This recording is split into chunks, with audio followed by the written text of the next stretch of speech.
வணக்கம். தமிழாளி தொலைக்காட்சி செய்திகள் வாசிப்பவர் கமலா ஜெகதீஸ்வரன். முதலில் தலைப்புச் செய்திகள். ட்ரம்பின் உரியைத் தொடர்ந்து உலக சந்தையில் எண்ணெய் விலையில் அதிரடி மாற்றம். நாட்டில் உள்ள அனைத்து பாடசாலைகளிலும் விதிக்கப்படும் தடை. கல்வி அமைச்சின் அதிரடி அறிவிப்பு.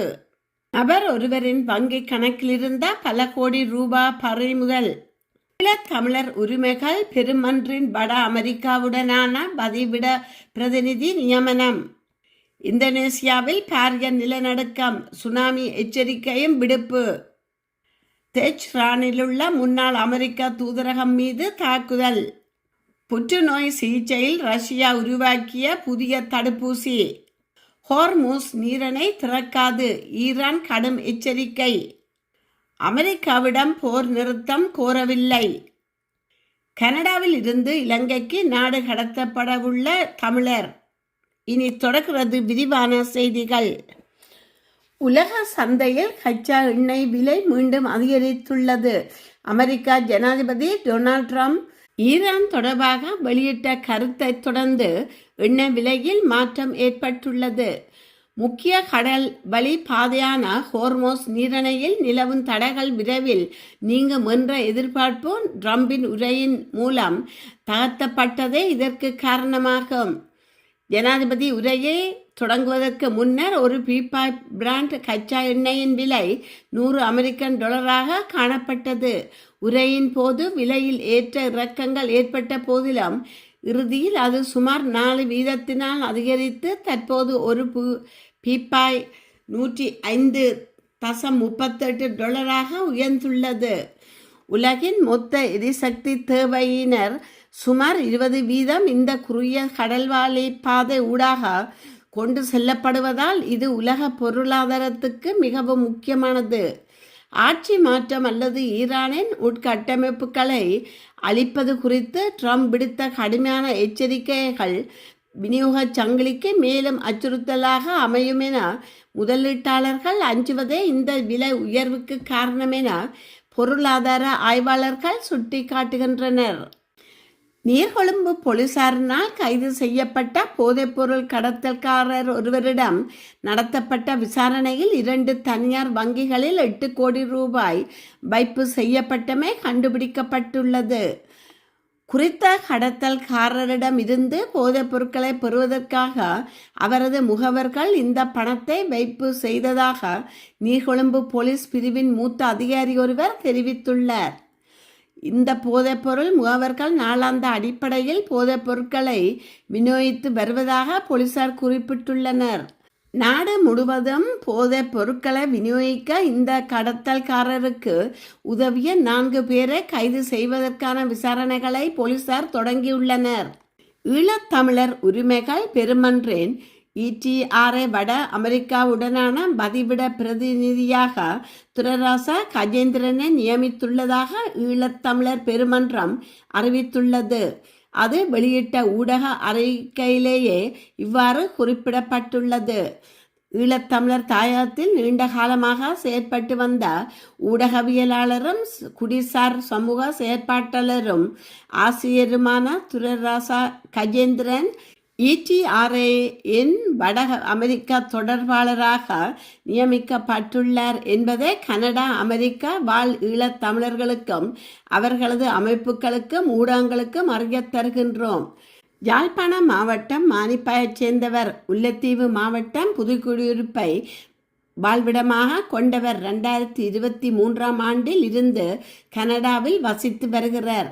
யாழ்ப்பாணத்தில் இயங்கி அமைதிக்கும் நல்லிணக்கத்துக்குமான நிலையம் நடத்தி வந்த மனித உரிமைகள் சான்றிதழை கற்கையை பூர்த்தி செய்த பின்னர் கணனி தொடர்பால் மற்றும் முகமைத்துவ துறையில் இளங்கலை பட்டத்தை பூர்த்தி செய்து தமிழ் தேசிய பரப்பில் பிரபலமாயிருந்த சில தமிழ் ஊடகங்களுக்கும் வெளிநாட்டு ஆங்கில ஊடகங்கள் சிலவற்றுக்கும் ஊடகவியலாளராக கடமையாற்றினார்.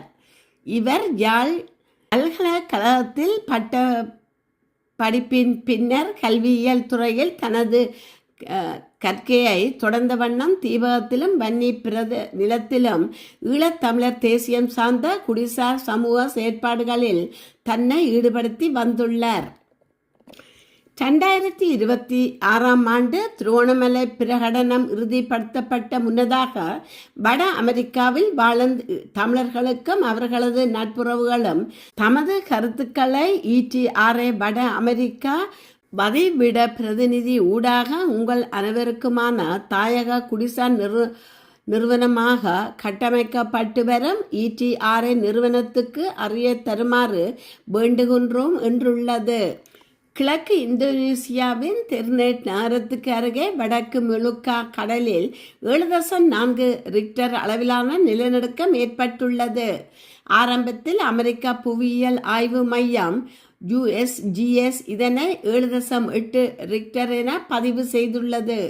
நிலநடுக்கம் கடலுக்குள் சுமார் 10 கிலோமீட்டர் ஆழத்தில் நடந்தது மற்றும் மையப்புள்ளி தெர்னேட் நகரிலிருந்து சுமார் 120 கிலோமீட்டர் தொலைவில் அமைந்துள்ளது.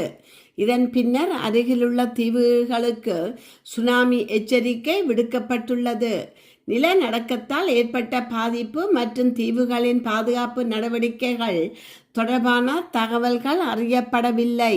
முன்னாள் ஜனாதிபதி ரணில் விக்ரமசிங்க அறுவை சிகிச்சைக்கு பிறகு முழுமையாக குணமடைந்து வருவதாக தெரிவிக்கப்படுகின்றது. அதன்படி வைத்தியசாலையில் இருந்து வெளியேற அவருக்கு அனுமதி வழங்கப்பட்டிருந்தாலும் அவர் இன்னும் சில நாட்கள் வைத்திய கண்காணிப்பில் வைத்தியசாலையில் தங்கியிருப்பார் என தெரிவிக்கப்படுகின்றது.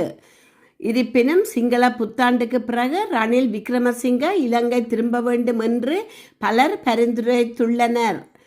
மேலும் அவருக்கு நெருக்கமானவர்கள் சிலர் சிங்கப்பூரில் சிறிது காலம் ஓய்வெடுத்து கொள்ள வேண்டும் என்று தெரிவித்துள்ளனர். இருப்பினும் விரைவில் இலங்கை திரும்ப வேண்டும் என்பதே ரணில் விக்ரமசிங்கவின் உறுதியான நிலைப்பாடாக இருப்பதாக தெரிவிக்கப்படுகின்றது. அதன்படி அவர் வீட்டில் இருந்தே அரசியல் பணிகளை மேற்கொள்ள எண்ணியுள்ளதாக கூறப்படுகிறது. மேலும் அவர் இலங்கையில் இருந்து புறப்படுவதற்கு முன்பு வழங்கப்பட்ட அறிவுறுத்தல்களின்படி ஐக்கிய தேசிய கட்சியும் கூட்டு எதிர்க்கட்சியும் தமது பணிகளை தொடர்ந்து செய்து வருகின்றன. ஈரான் மீது அமெரிக்கா மற்றும் இஸ்ரேல் இணைந்து புதன்கிழமை முன்னெடுத்த வான்வெளி தாக்குதல்களில் தெஹ்ரானில் அமைந்துள்ள முன்னாள் அமெரிக்கா தூதரக கட்டடம் இலக்கு வைக்கப்பட்டுள்ளதாக தகவல்கள் வெளியாகியுள்ளன. இந்த தாக்குதலின் போது தூதரக வளாகத்தின் வெளிப்புற சுவர்கள் பலத்த சேதமடைந்துள்ளதாக AFP செய்தி நிறுவனத்தை மேற்கோள் காட்டி BBC செய்தி வெளியிட்டுள்ளது. 1979 ஈரான் புரட்சியின் போது இந்த தூதரகம் முற்றுகையிடப்பட்டு 50க்கு மேற்பட்டோர் 444 நாட்கள் கைதிகளாக வைக்கப்பட்டிருந்தனர். இந்த சம்பவத்தை தொடர்ந்து வாஷிங்டன் மற்றும் தெஹ்ரான் இடையே 4 தசாப்தங்களுக்கு மேலாக தூதரக உறவுகள் துண்டிக்கப்பட்டுள்ளன. ஒரு காலத்தில் அமெரிக்கா தூதரகமாக செயற்பட்ட இந்த கட்டிடம் தற்போது ஈரானில் ஒரு அருங்காட்சியகமாக பயன்படுத்தப்பட்டு வருகிறது. தற்போது நடைபெற்று வரும் போரின் ஒரு பகுதியாக வரலாற்று முக்கியத்துவம் வாய்ந்த இந்த தளம் மீது தாக்குதல் நடத்தப்பட்டுள்ளமை சர்வதேச அரங்கில் பெரும் அதிர்வலைகளை ஏற்படுத்தியுள்ளது. உலகின் கவனத்தை ஈர்க்கும் வகையில் தனிப்பட்ட நோயாளியின் உடலமைப்புக்கேற்ப வடிவமைக்கப்பட்ட பர்சனலைஸ்ட் முதலாவது புற்றுநோய் தடுப்பூசியை ரஷ்யா வெற்றிகரமாக ஒரு நோயாளிக்கு செலுத்தியுள்ளது. ரஷ்யா சுகாதார அமைச்சினால் இன்று வெளியிடப்பட்ட இந்த அறிவிப்பின்படி நாட்டின் சோதனை ரீதியிலான புற்றுநோய் சிகிச்சை திட்டத்தின் கீழ் இந்த நடவடிக்கை எடுக்கப்பட்டுள்ளது. பொதுவான ஒரு மருந்தை கொடுப்பதற்கு பதிலாக ஒவ்வொரு நோயாளிக்கும் உள்ள தனித்துவமான புற்றுநோய் உயிரணுக்களின் டியூமர் பண்புகளை கண்டறிந்து அதற்கேற்றவாறு இந்த தடுப்பூசி பிரத்யேகமாக தயாரிக்கப்பட்டுள்ளது. அது நவீன mRNA தொழில்நுட்பத்தை பயன்படுத்தி இந்த தடுப்பூசி உருவாக்கப்பட்டுள்ளது. இது மனித உடலின் நோய் எதிர்ப்பு மண்டலத்தை இம்யூன் சிஸ்டம் தூண்டி புற்றுநோய் செல்களை கண்டறிந்து அவற்றை மிகவும் துல்லியமாக தாக்கி அழிக்கும் ஆற்றலை கொண்டது என ரஷ்யா விஞ்ஞானிகள் தெரிவித்துள்ளனர். இந்த தடுப்பூசி இன்னும் ஆரம்ப கட்ட மருத்துவ பரிசோதனை கிளினிக்கல் ட்ரையல்ஸ் நிலையிலேயே உள்ளது. இதன் பாதுகாப்பு மற்றும் செயல்திறனை முழுமையாக உறுதிப்படுத்திய பின்னரே இது பொதுமக்களின் பயன்பாட்டிற்கு வரும் என சுகாதார அதிகாரிகள் எச்சரித்துள்ளனர். உலகெங்கிலும் பல நாடுகளும் மருத்துவ நிறுவனங்களும் இத்தகைய தனி பயனாக்கப்பட்ட புற்றுநோய் தடுப்பூசிகளை உருவாக்க போட்டியிட்டு வரும் நிலையில் ரஷ்யா இந்த அறிவிப்பு மருத்துவ உலகில் பெரும் எதிர்பார்ப்பை ஏற்படுத்தியுள்ளது. தொடர்ச்சியாக மேற்கொள்ளப்படவுள்ள இந்த மருத்துவ பரிசோதனைகளில் மேலும் பல நோயாளிகளுக்கு இந்த தடுப்பூசியை செலுத்த திட்டமிடப்பட்டுள்ளதாக தெரிவிக்கப்பட்டுள்ளது. ஹோர்மோஸ் நீரிணை தமது தேசத்தின் எதிரிகளுக்காக ஒருபோதும் திறந்து விடப்படாது என ஈரானின் புரட்சிகர பாதுகாப்பு படை அறிவித்துள்ளது. ஹோர்மோஸ் நீரிணை திறக்கப்பட்டு தடையற்ற மற்றும் தெளிவான நிலை ஏற்படும் போது அது குறித்து பரிசீலிப்பதாக அவர் தமது சமூக வலைத்தளத்தில் குறிப்பிட்டிருந்தார். எவ்வாறாயினும் அதற்கு பதிலளிக்கும் வகையில் தகவல் வெளியிட்டுள்ள ஈரானின் புரட்சிகர பாதுகாப்பு படை நிலைமை உறுதியாகவும் ஆதிக்கத்துடனும் தங்களது கட்டுப்பாட்டில் இருப்பதாக தெரிவித்துள்ளது. அமெரிக்கா ஜனாதிபதியின் இத்தகைய கேலிக்குரிய செயல்களால் இந்த தேசத்தின் எதிரிகளுக்கு அது ஒருபோதும் திறந்துவிடப்படாது. ஈரானிய தலைவர் போர் நிறுத்தம் கோரியுள்ளதாக சற்று முன்னர் டொனால்ட் ட்ரம்ப் தெரிவித்திருந்தார். ஈரான் தரப்பு போர் நிறுத்தத்தை கோரியதாக வெளியான தகவல்களை அந்நாட்டு அதிகாரி ஒருவர் திட்டவட்டமாக மறுத்துள்ளதாக செய்திகள் தெரிவிக்கின்றன. ஈரான் ஒரு தற்காலிக போர் நிறுத்தத்தை விரும்பவில்லை எனவும் மாறாக இந்த போருக்கு ஒரு முழுமையான முடிவை எதிர்பார்ப்பதாகவும் ஈரான் வெளியுறவு துறை அமைச்சர் அராக்சி தெரிவித்துள்ளார். ஈரான் தரப்பு இதே நிலைப்பாட்டை தொடர்ந்து வலியுறுத்தி வருவதுடன் குறைந்தது 6 மாதங்கள் வரை நீடிக்கக்கூடிய ஒரு நீண்டகால போருக்கு போர் ஆஃப் அட்ரிஷன் தாங்கள் தயாராக இருப்பதாகவும் அறிவித்துள்ளனர். ஈரானின் பார்வையில் ஒரு தற்காலிக போர் நிறுத்தம் என்பது இஸ்ரேலுக்கும் அமெரிக்காவிற்கும் மீண்டும் தன்னிச்சையாக செயல்படும் வாய்ப்பை வழங்கும் என்பதால் அது தங்களுக்கு பயன் தராது என கருதுகின்றனர். எனவே போரை தற்காலிகமாக நிறுத்துவதை விட அதற்கு ஒரு நிரந்தர முற்றுப்புள்ளி வைப்பதையே ஈரான் இலக்காக கொண்டுள்ளது. கனடாவில் புகலிடம் மறுக்கப்பட்ட இலங்கை தமிழ் ஒருவர் நாடு கடத்தலை எதிர்நோக்கியுள்ளதாக அந்நாட்டு ஊடகங்கள் தகவல் வெளியிட்டுள்ளன. யாழ்ப்பாணத்தை பின்புலமாக கொண்ட குவதீஸ்வரன் துரசிங்கம் என்பவரே இவ்வாறு நாடு கடத்தப்பட உள்ளதாக தெரிவிக்கப்படுகிறது. 2010 ஆண்டு MV சன்சி கப்பலில் கனடாவுக்கு சென்ற நிலையில் கடந்த 16 வருடங்களாக அவரின் புகலிட கோரிக்கை நிராகரிக்கப்பட்டு வருகிறது.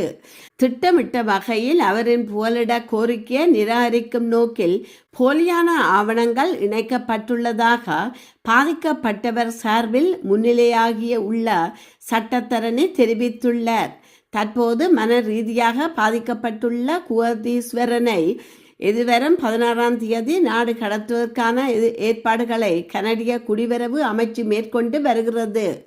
இந்த நிலையில் அவர் இலங்கைக்கு நாடு கடத்தப்பட்டால் பாதுகாப்பு அச்சுறுத்தல்கள் உள்ளதாக மனித உரிமை அமைப்புகள் சுட்டிக்காட்டியுள்ளன. குவதீஸ்வரனை கடந்த 16 வருடங்களாக நாடு கடத்தும் முயற்சியில் கனடிய அரசாங்கம் ஈடுபட்டு வருவதாக தெரிவிக்கப்பட்டுள்ளமை குறிப்பிடத்தக்கது. இத்துடன் செய்திகள் நிறைவு பெறுகின்றன. மீண்டும் மற்றொரு செய்தியூடாக உங்களை சந்திக்கும் வரை வணக்கம் கூறி விடைபெறுபவர் கமலா ஜெகதீஸ்வரன். நன்றி.